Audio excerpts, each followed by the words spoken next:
So, nakahanda na po ba lahat? Okay. Sige po, atin ang ipagdiwang sa sakramento ng Biblia sa ngalan ng Ama at ng Anak at ng Espiritu Santo. Nalugod tayo sa sumunod. Huwag po kayo mahiya sumunod. Walang bayan po ang magsagot. Okay? Sumayin niyo ang Panginoon. Mga kapatid, tayo nagagalang na magkakatipon-tipon sa pagdiriwang ito para sa mga sanggol na magiging kaanib ng ating sambayan ng Kristiyano. Sa pasimulan ng ating pagdiriwang sa sakramento ng Biblia, magyan ko lang ang ibahayag yung layunin ukol sa inyong mga pamilyagan. So, ito po ay para sa mga magulang po, no? Bilang mga magulang ng mga batang ito, nais ba ninyo sila itumanggap sa sakramento ng Biblia upang mag-isa sa puri ng Diyos at maging kaanib ng ating sambayan ng Kristiyano? Opo. Yes, Father. Mga magulang, ano bang sasagot natin? Yes, Father. Lakasan po natin. Opo, Father. Opo, no? Nalalaman ba ninyo na kakapil ng kahiniling ito ang pananagutan ng huli ng inyong mga pagpipinyagan sa diwa ni Kristo? Mga ninang at ninang, kayo naman po, nakahanda ba kayong tumulong sa mga magulang na kaya ng inyong mga inaanak sa pananampalataya? Bilang tinatawanan ng sambayan ng Kristiyano, kinagagalang mong tagapin ng inyong mga anak sa pamamagitan ng pagkukrus sa kanilang noong. Kaya inaaniyahan ko kayo, mga magulang, mga ninong at ninang, upang krusan sa loob ang inyong mga pamimigyagan.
David.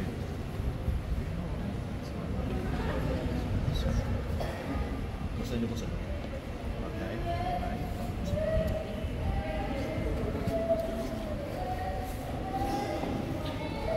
Sige po, gusto niyo po sa loob ang inyong mga inaanak. Huwag mo pong tigilan. Bago bakit ako ninyo sa kanila. Iwas din. Tapos na po. Sundin po natin yung mga kapatida, yung mga sa kanila, sa loob ng kanilang inaanak.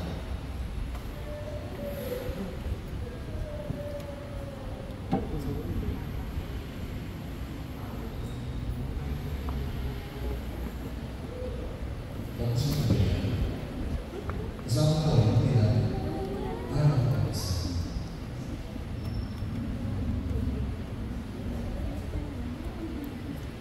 Si Alvin.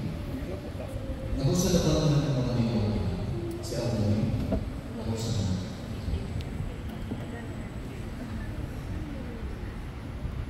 Sumayin niyo ang Panginoon. Ang mabuting balita ng Panginoon ayon kay San Marcos. Papuri sa iyo, Panginoon, sa tono ko. May nagdala ng mga bata kay Jesus sa pagiging patong niya sa mga ito ang kanyang kamay, ngunit nagwikaan sila ng mga alagad. Nagalit si Jesus nang makita ito at sinabi sa kanila, pabayaan ninyong lumapit sa akin ang mga bata. Huwag ninyo silang sawayin, sapagkat sa mga tulad nila naghahaling ang Diyos. Ito ang tandaan ninyo, ang sino mang hindi tumatanggap sa paghahaling ng Diyos tulad ng isang maliit na bata, ay hindi makapabilang sa mga pinaghahalingan niya. At kinala mo Jesus sa mga bata, pinako kanyang mga kamay sa kanila, at pinagpala sila. Mga kapatid, ang mabuting balita ng Panginoon. Panginoon sa Kristo. Sige po, magsiyo mo naman ng dalian para po sa pangalan o sermon. So, kapatid Kristo, magandang umaga po sa ating lahat. Wati naman po yung kapatid nyo na magandang umaga. So, kilala niyo po ang ating kawalinang ng bawat isa. Sure. Kilala niyo po bawat isa kung ano ang ina. Yes. Sino hindi nakakilala sa ating kapatid? So, kapatid Kristo, no? Ano po ang kahalagaan ng binyag sa ating bilang isang Kristiyano o bilang isang Katoliko? Ano po kahalagaan ng binyag? Ang tawag tayo. Sino si Jonathan Dilmesa? Jonathan? Nasa Ethan. Jonathan, wala sa Jonathan. Mga kapatid, bakit pa tayo binibinyagan? Bakit binibinyagan ng bata? O bakit kayo binibinyagan? Siguro naman wala kayo binyagan, no? Sure kayo. Oras na kami binyagan. Binyagan, sino mo na binyagan? Yan. Nung binyagan po kayo, no? Ano sinabi ng Paris sa akin? Gagawin mo ang banal na Espiritu Santo. No? So tayo binyagan. Bakit nga ba? Para maging sabi mo. So tayo ay maging Kristiyano. Maliban sa magiging Kristiyano, ano po ang ginagawa kung tayo binibinyagan? Para matanggal ang kasalanan. Para matanggal ang kasalanan. Kasalanan. No? Tinatanggal ang kasalanan ng isang tao binibinyagan. Pero mabatayan naman. May kasalanan din ba? Ano po? Sa mga question ko, no? May kasalanan pa ang batang pamilya.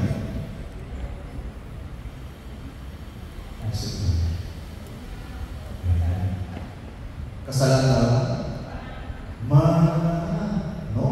Yun ang ating kasalanan na tatanggalin sa mga batang pamilya. So, dapat tayo ay dumaan diyan, no? Kasalanan na ginawa sa atin ang ating unang mga magulang. Kaya po, binyag ay napakalaga sa atin. Saan? Ang batang simila ng kasalanan ay nililinis, no? Kumbaga, pag pinitigan tayo, tinatanggal ang kasalanan at pinapapasok ang banal na Espiritu Santo. So, kapag kay Kristo, no? So, kasalanan bana ito ay natanggal natin sa ating ulang mga magulang na sina Eva at Adan. Kung saan si Eva ay nalandan na isang ahas.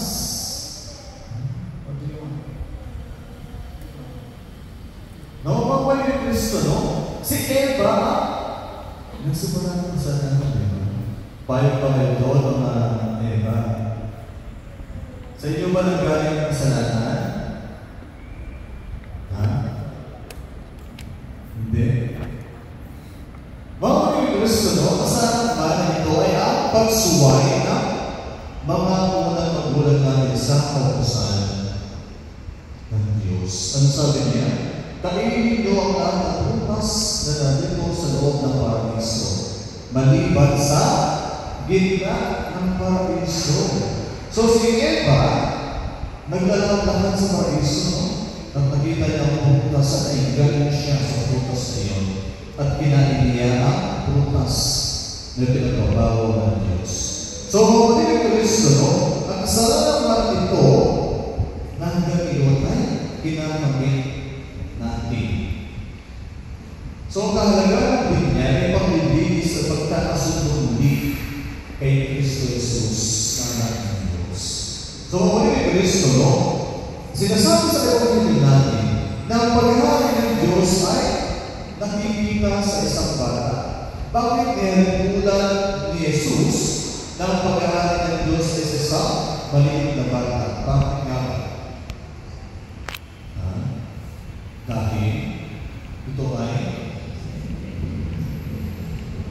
inosente. Nandun, no? Inosente. Kaya, ang puso ng bata ay dalisay, malinis, walang bahing tuwis, walang sama ng loob, walang galit ang puso niya. Kaya niya tulad ni Jesucristo sa palit na bata ang paghahari ng Diyos. So, paano tayo makapasok sa kaharian ng Diyos? Kaya malaki na tayo.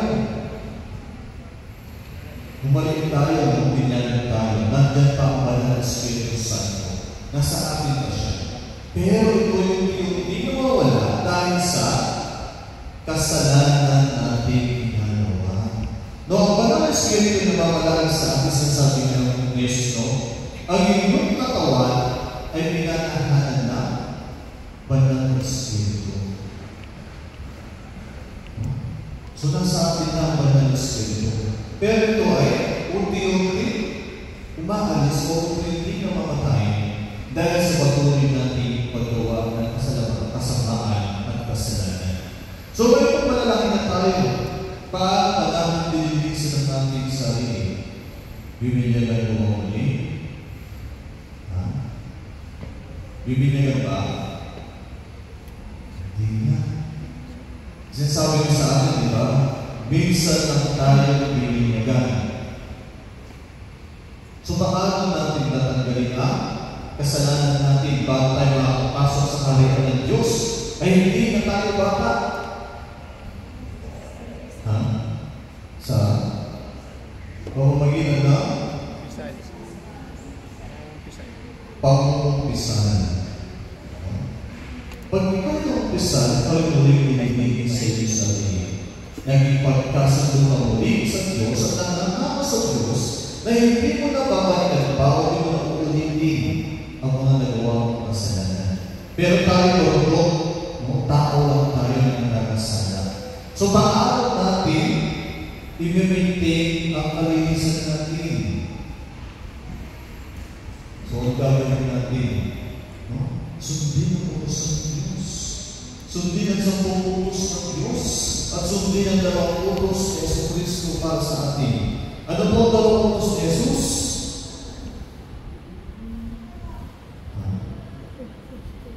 Ano po ang 2 utos ni Jesus? Pag-ibig sa Diyos, sa pag-ibig sa kapwa. Kung ito ay gagawa natin araw-araw, tayo ay mapanawin sa Diyos. No? Nagiging dalisay ang ating puso, nagiging malinis ang puso natin. Bakit?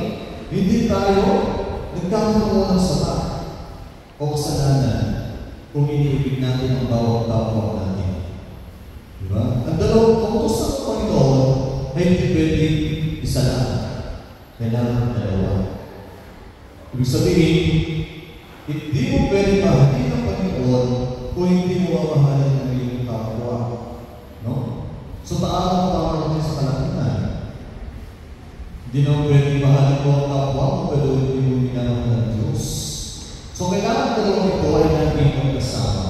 Pag iniibig mo ang Diyos at iniibig mo ang kapwa, nakikita ng Diyos ang kadalisayan ng iyong puso. So, mga kay Kristo, mga kayong makina, kayo po ay natin ito para tuwangan ang mga magkulang sa inyong pamilya. No? So, tayo po ay natin ito para tulungan ang mga bata na palakihin sila sa araw ng ating simbahan at ang itulungan po na natin sa ating Yesus Kristo. So, ayun po ay magsilbi, tagapagpahayag ng mga salita ng Diyos sa inyong mga inananak. Ano po ang tinuro madalagi sa ating Yesus na kailangan natin ituro sa ibang tao? Ama namin. Ang alin? Ano ang tinuro ng Yesus sa atin na madalagi na dapat natin ituro sa ibang tao? Ama namin. Lord's Prayer.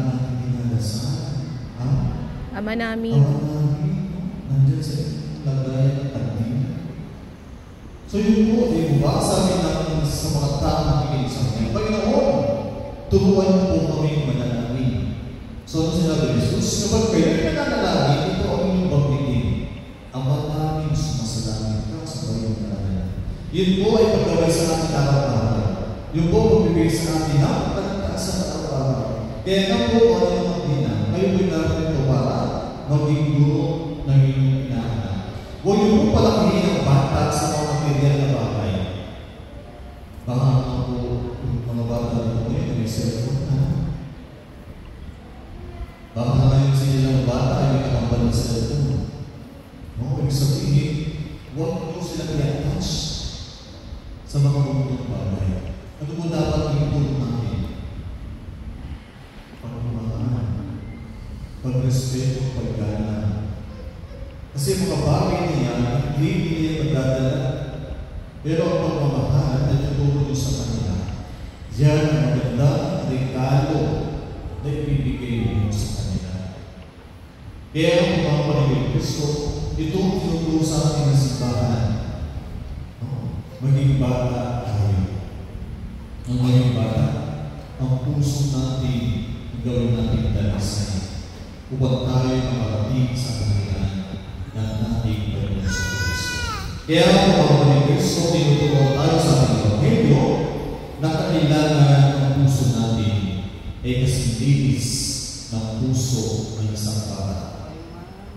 Nagtanong po tayo, di ba, dumaan sa pagkawala? Kasi dito ako nagbata ng may bata. No? Ano po, bata tayo sa nakaranas naman ng away. Ang pag-away. Naku, ang pag-away mo, bata tayo. No? So, pag nakita yung bata ng pag-away, mga ilang itutulak ng nangyayari. Nagkakabating mo. Nag-aawas sila maya, nag-uusap mo, naglalaro na ako.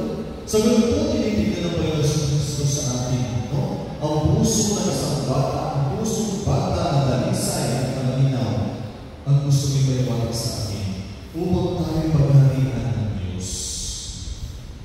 Ang kalinisan ng ating sarili, kalinisan ng ating puso, ang tinitignan ng Panginoon Kristo sa atin. Upang tayo makasama niya sa kalawalian, sa kaharian ng Panginoon. So, may Kristo, tayo ay makisa sa misyon ni Jesus. Ano pong misyon ni Jesus? Ang pagkahari, pagkapari, pagkakapapeta. Ang tatlong ito, kailangan ituro natin sa inaaraw ng Panginoon. No? Ang pagkapari, tinuturo ang pagbibigay ng pagbibigay ng mga salita ng Diyos. Ang pagkapari ay pagkahari, nagbibigay ng servisyo sa mga tao. Ang pagkapropeta, pinapahayag natin ang mga salita ng Diyos sa mga tao. So yun po ang mission ni Jesus na dapat natin ituloy hanggang sa kanyang muling pagbabalik. Upang sa kanyang pagbabalik, tayo yun niya isasama sa kanyang kaharian sa kalagatan. No? So, ano po sinasabi sa 1 chapter 14 verse 1 to 6, sa bahay natin may maraming sulit kung hindi kayo isasama ko kayo. So, pinapagpapit sa atin ito ang Panginoon sa Kristo, kung gaano yun tayo mamahal, na ayaw na tayo ay pagpapalang dito sa mundo bago. Kaya dapat natin gawin, ibigis natin ang puso natin. No? Magipagpasok ng huli, huwag nang magawa ng kasalanan at kasamaan. Pagmamahal ay halin, pagpakumbaba, at pagpapatawad sa kapwa. Diyan tayo mananahan sa kaharian ng Diyos at tatanggapin natin ang buhay o hanggan na kanyang ibibigay sa atin pagdating ng panahon. Amen. Magsitayo po lahat. Mga kapatid na nagdulong sa umigpalo ng makinig ng maligay ang mga katuligan, mga magulang ng matina na po niyang sabay ng kanal. Ang ating mong itutulong ng Panginoon, tingin mo kami. Ulitin po natin malakas. Panginoon, hingin po kami. Sino po si Angelica Marie Sumaki? Angelica, wala mo ba? Nagbasa ko. Ulitin po natin, Panginoon, tingin mo kami. Panginoon, dinggin mo kami.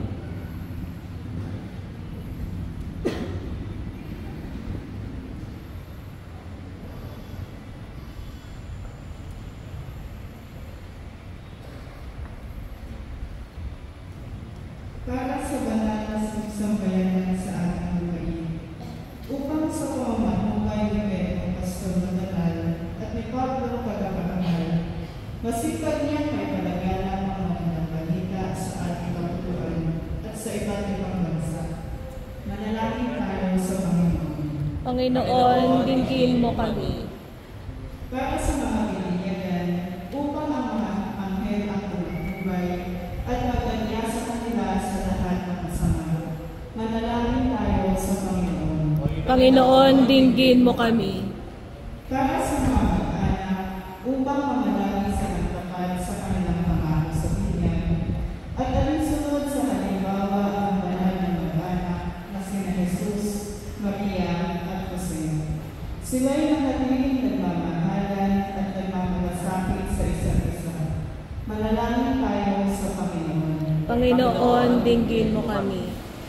Para sa mga lino at ninang, upang sa patnubay ni San Nicolas Coletti, magampanan nila ang panghuling tuwangan nila ang mga magulang sa paghubog sa kanilang mga inaanak. Manalangin tayo sa Panginoon. Panginoon, dinggin mo kami. Para sa lahat ng binyagan na ito, upang katulad ng lahat ng mga banal, makapamuhay tayo na tapat sa ating pangako sa binyan. Manalangin tayo sa Panginoon. Panginoon, dinggin mo kami. Kamanangin ang mapagdalihan ko sa loob ng nagmahal sa amin, kaya sinudumo ang iwanan ang kami masandak sa paningin ng sanatan at bigyan ng daya. Sa tanda ng gusto banal, loobin mo ng mga batang may binigay ng imanay sa pagkalibig na bunga ng pagsuway na dalikhaman ko ng tao. Lumabalawa sila ng pagpapalan ng Espiritu, upang sila yung usus ng diwa ng mga pagkabuhay ng imanak. Inilulog namin ito sa pagpigil ng Kristo, kasama ng Espiritu Santo, magpas sa walang hanggan. Amen. Sa kapangyarihan ng ating tagapagligtas na sa Kristo, kayo ay magpakatatag ngayon magpas sa walang hanggan. Amen. Mga kapatid, dalilan lumuhod sa Diyos na nagkakaroon ng buhay sa mga sumasampalataya at kapamilyan, upang ang kanyang pagluhod, pag-ingat, ay may luhod ng tubig na kuskus ng kanyang pagbabasbas. Manalangin tayo. Ang ating pong itutugon, kapuri-puri ka ngayon at kailanman. Ulitin po natin. Kapuri-puri ka ngayon at kailanman. Ang manalangin mo ay pinatukan mo sa binyagan ng buhay para sa mga anib sa iyong sambayanan. Tulog po. Kapuri-puri ka ngayon at kailanman.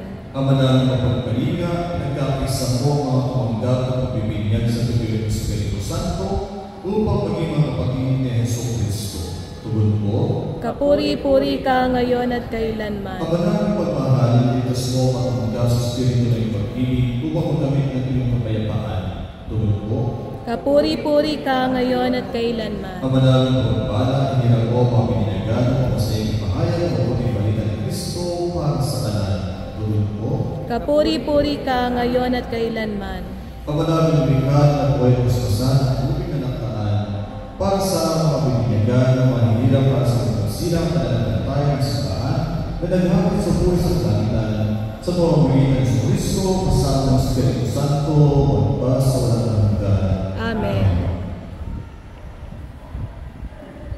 Ang manalangin ng bigas at hindi naging pinaliparan at nalagpuan ng pagsilang sa Espiritu Santo ang mahihirap tumanggap ng binyag dahil sa kalangitan ng iyong simbahan ay hindi itaguhin sa buhay sa kalangitan sa pamamagitan ng Kristo kasama ng Espiritu Santo magpas sa walang hanggan. Amen. Pagtatakwil sa kasalanan ng ating mga tutugon, opo, tinatakwil ko. Opo, tinatakwil namin. Ulitin ko namin. Opo, itinatakwil namin.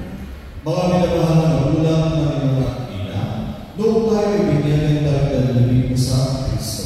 Upang kasama rin niya tayo ng babang pagbababuhay, bilang nadala ng pananagutan sa pagluto ng inyong anak, ayon sa pananagutan. Sa riwaya ng kayo ng pangako ng kayo binyagan at tataturan, ang lahat ng kasamaan at kasalanan. Mga magulang ng inyong akina, itinatakwil ba ni Diyos si Satanas? Itinatakwil ninyo ang kanyang mga gawain. Opo, ay tinatakwil namin. Itinatakwil ninyo ang kanyang mga atin. Ang ating pumipag Lord, opo, sumasampalataya kami. Ulitin po natin. Opo, sumasampalataya kami. Mga magulang na maging matinang, sumasampalataya ba kayo sa Diyos ang mga pangyarihan sa lahat na may gawa ng langit at lupa? Opo, sumasampalataya. Sumasampalataya ba kayo kay Yesu Kristo, isang anak ng Diyos? Panginoon natin, pinanganak isang kapatid Birhen, ibinang sa krus na patay ng libing, muling nabubuhay at nararamdaman sa kanan ng Ama. Opo, sumasampalataya kami. Sumasampalataya ba kayo sa Espiritu Santo, sa banal na simbahan Katolika, sa kasamahan ng mga banal, sa kapatawaran ng mga kasalanan, at muling pagkabuhay ng mga matay, at sa buhay na walang hanggan? Opo, sumasampalataya kami. Sa pananampalataya naman natin pinahayag at igawan sa momento ng binyag sa pamamagitan ng Kristo, kasama ng Espiritu Santo, pagpasa ng hanggan. Amen. Talaga bang bawal sa inyong loob ang paminyagan ng mga batang ito o pamumuhi sa pinahayag natin pananampalataya? Opo, Father. Okay po. No, kayo po ay babayan. So, yun po, gagawin na po natin ang pagbabasbas sa mga bata. Pagpapag sinabi po, Agwa de Luis, ikaw ay aking pinibinyagan sa ngalan ng Ama, ng Anak, ng Espiritu Santo, ang mga magulang po ay sasagot kay Amen. Okay po? Opo. Okay po, sige po. So kayo po, pag na po natin babasbasan kay si Catherine. Sino si Catherine?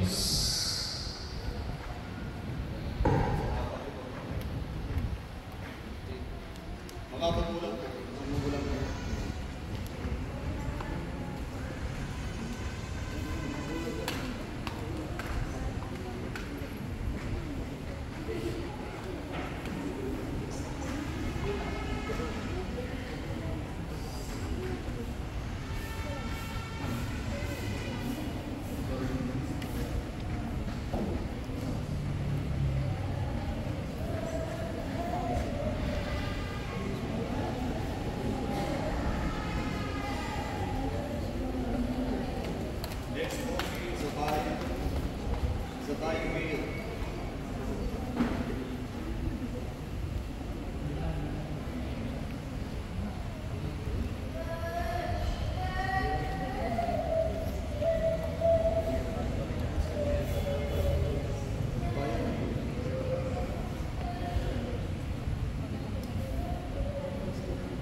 David Richard, ikaw ay aking binibinyagan sa ngalan ng Ama, Anak, Espiritu Santo, sagot ko. Amen. Dito tayo. Next po, si Cecilia.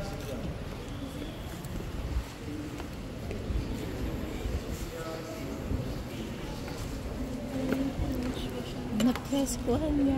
Press na? Press ko na? Press kaya?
Ngayong naganap na ng Diyos Ama ng Kristo ang malagsilan sa tuloy ng Espiritu Santo, ang pagbabahay ng labis ng pagkakilala ng pagloob ng Espiritu Santo sa muling sinilang sa Binya. Maging matatagawa ang batang ito sa kanilang pakikisa kay Kristong Hari, Pare at Propeta, ngayon at magpakailanman. Amen. Amen.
Ngayon po, ipasukan po natin ang muting damit. Ano po si Paul ang muting damit ipapasuwa sa mga batang pinagayan? Ang damit po pinagay kailangan ng pagsilang kay Kristo at ang pinagkaragalan ng mga Diyos. Gawin natin yung lugar sa pagbahay tuloy sa kanilang karagalan hanggang mapagpila ang buhay na walang hanggan. Sige mo, ipasukan po natin ang muting damit.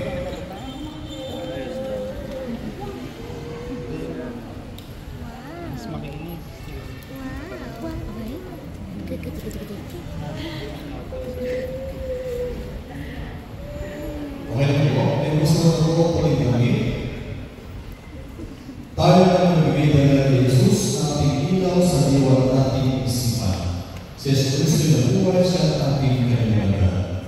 Ganyan naman po ang mga tatay. Yung nino na lang po. Magsisindi po ng maraming natin sa kwento nila ng lagi. Tatay. Hindi nyo lang natin ito sa mga sa kwento.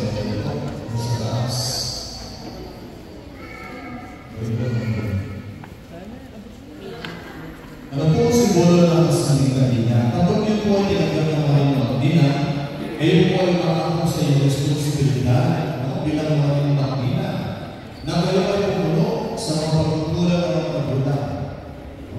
Kayo po magpapatuloy sa pagpapalaki ng mga anak ninyo sa pananampalataya natin sa aming simbahan at ang lalo na sa ating Panginoon Kristo. Ipasa niyo po ang sanggunian sa mga pinagdina. Kapag mga nilawakan ang kanilang nakasaling kanina, kayo ay nangangako makakatagay ninyo ang responsibilidad na maging kabahagi ng inyong anak sa pagpapalaki sa Kanya. Pagpapalaki, pagpapayako ng inyong pananampalataya, pagpapayako sa pagmamahal, pagrespeto sa mga magulang, pagpapayako sa pakikiisa sa ating Panginoon sa Kristo. Sige po, tanggapin po ang nakasaling kanina. Tapos po, huwag niyo po iiwanan ang kandila ninyo. Dalhin niyo po sa bagay ninyo. At huwag ninyo isusuote sa buhay ng kandila. Kaya po ay dahil ito, kayo po ay nangangako sa Biblia na gawin katuwa sa pagpapalaki sa inyong mga anak. Okay na po ba sa kanya na lahat?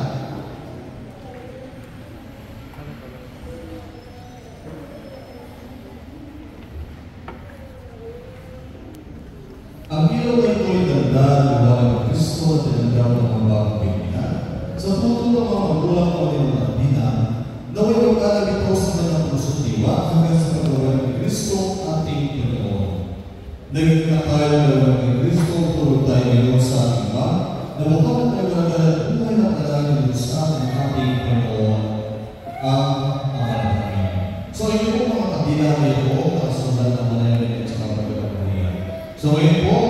sa inyo manangin ang lusan ng ating Panginoon Kristo, tayo ang lahat. Ama Amalangin, sumasalangit ka, sambahin ang ngalan mo. Mapasa amin ang kaharian mo. Sundin ang loob mo dito sa lupa para ng sa langit. Bigyan mo kami ngayon ng aming kakanin sa araw-araw. Patawarin mo kami sa aming mga sala para ng pagpapatawad namin sa nakakasala sa amin. At huwag mo kaming ipahintulot sa tukso at iadya mo kami sa lahat ng masama. Amen. at sa balang rin natin ikatiwala ng mga binyag sa masamatay na langit. Aba, Ginoong Maria, napupuno ka ng grasya. Ang Panginoong Diyos ay sumasa iyo. Bukod kang pinagpala sa babaeng lahat. Pinagpala ka naman. Santa Maria, Ina ng Diyos, panalangin mo kami makasalanan, ngayon at kung kami mamamatay. Amen. Amalaan mo pagmahal ang mga pinagdiriwang sa kamento na nagbibigay ng buhay at tagal. Habang parang kami minimum sa iyo dahil sa lahat ng iyong awa at pinaya, pagkakapatid mong kami bilang mga magulang mga limamandina, ay manatiling matapat sa aming mga pinangalan sa Kanya. Inilulog namin ito sa pamamagitan ng Yesu Kristo, kasama ng Espiritu Santo, magpa sa walang hanggan. Amen. Sumayin niyo ang Panginoon, At sumayin niyo rin. at pagpalain kayo ng pamilya ng Diyos Ama, at Anak, at ng Espiritu Santo. Amen. Sa kumpilang unang pagkikinapak, dapat ubusin ang ating pinasimulan. Ianggan mo sila sa pagsapit ng araw ng pagtanggap sa mga sakramento banal. Humayag kayong tagnay ang kapayapaan. Salamat sa Diyos. Sobrang po natin ang mga bagong binyag na bata na nagkikaan ng mga pagsabay ng Kristiyano at pinagbubuhan ng banal na Espiritu ng ating Panginoon Kristo. Welcome to the Christian World. Patayin natin natin ang ating mga dina at pupunta ko ng sunod sa ating ritual. So ngayon po, tapos na ang pagbibigyan, ngayon po, dadaan po tayo